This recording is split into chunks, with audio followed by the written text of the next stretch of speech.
Dengan resmi masuknya Rafale ke TNI Angkatan Udara, satu pertanyaan besar langsung muncul di kawasan Asia Tenggara. Apakah Indonesia kini menjadi kekuatan udara paling kuat di ASEAN? Atau justru hanya terlihat kuat di atas kertas? 42 unit Rafale bukan angka kecil. Ini bukan sekadar modernisasi, tapi loncatan kelas. Apalagi 3 unit pertama sudah berada di Indonesia dan akan dirilis resmi pada akhir Januari. Artinya, era baru kekuatan udara Indonesia sudah dimulai, dan dampaknya tidak hanya terasa di dalam negeri, tetapi menggema ke seluruh kawasan. Untuk menjawab apakah TNI Angkatan Udara kini yang terkuat, kita tidak bisa hanya bicara rasa bangga, kita harus bicara data, platform, dan realitas peperangan udara modern.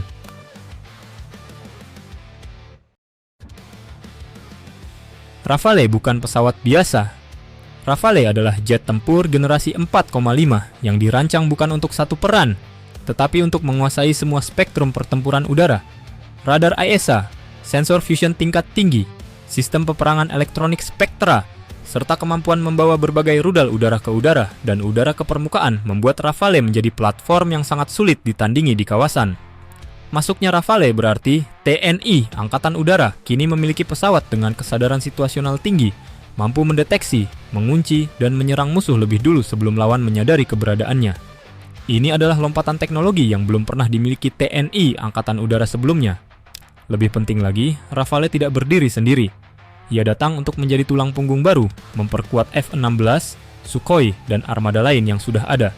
Artinya, kekuatan udara Indonesia kini tidak hanya banyak, tetapi juga lebih cerdas.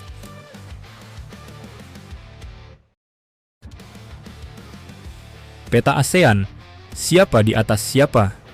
Di Asia Tenggara, Singapura masih menjadi tolok ukur kekuatan udara modern. Jumlah pesawatnya tidak besar, tetapi hampir seluruh jet tempurnya berada di level tinggi. F-15SG dan F-16 modern dengan integrasi sistem yang sangat rapi membuat Singapura unggul dalam pertempuran udara murni berbasis kualitas dan kesiapan. Malaysia berada dalam spektrum teknologi, tetapi dengan kondisi yang lebih kompleks. TUDM mengoperasikan Su-30 MKM yang sangat kuat secara platform, namun jumlahnya terbatas dan terbagi dalam beberapa basis. Malaysia juga masih mengandalkan FA-18D dan Hawk, sembari mempercepat program FA-50 dan rencana MRCA.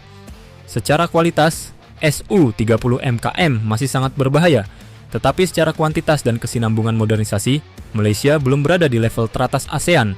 Thailand berada di lapisan berikutnya. Mereka memiliki kombinasi F-16 dan Gripen dengan jumlah yang cukup signifikan. Modernisasi terus berjalan, tetapi dari sisi teknologi sensor dan peperangan elektronik, platform Thailand masih satu tingkat di bawah Rafale dan F-15SG. Vietnam mengandalkan jumlah dan pengalaman operasional, namun sebagian besar armadanya masih berbasis platform lama. Kuat untuk pertahanan wilayah dan konflik terbatas, tetapi terbatas untuk perang udara modern berbasis jaringan dan BVR. Filipina masih berada di level berbeda.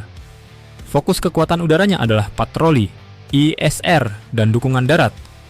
Dalam konteks dominasi udara ASEAN, Filipina belum menjadi faktor penentu. Indonesia berada di posisi unik. Jumlah total pesawat udara TNI Angkatan Udara sangat besar. Wilayah operasinya luas, dan kini diperkuat Rafale sebagai platform generasi 4,5 paling modern di kawasan. Tidak ada negara ASEAN lain yang memiliki kombinasi skala, jangkauan, dan teknologi seperti ini secara bersamaan.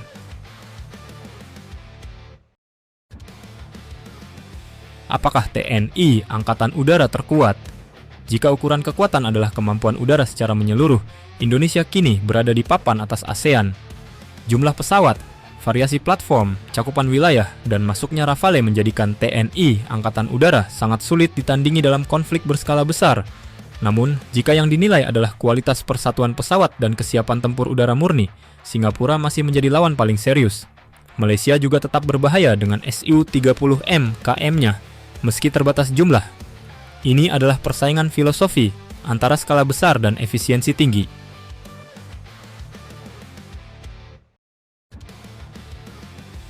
Realita operasi, tantangan sebenarnya. Masuknya Rafale membawa tantangan integrasi besar. Armada campuran Amerika, Rusia, dan Eropa membutuhkan manajemen logistik dan interoperabilitas tingkat tinggi.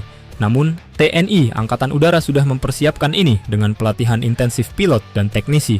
Rafale bukan dibeli untuk parade, tetapi untuk mengubah cara TNI Angkatan Udara bertempur di udara.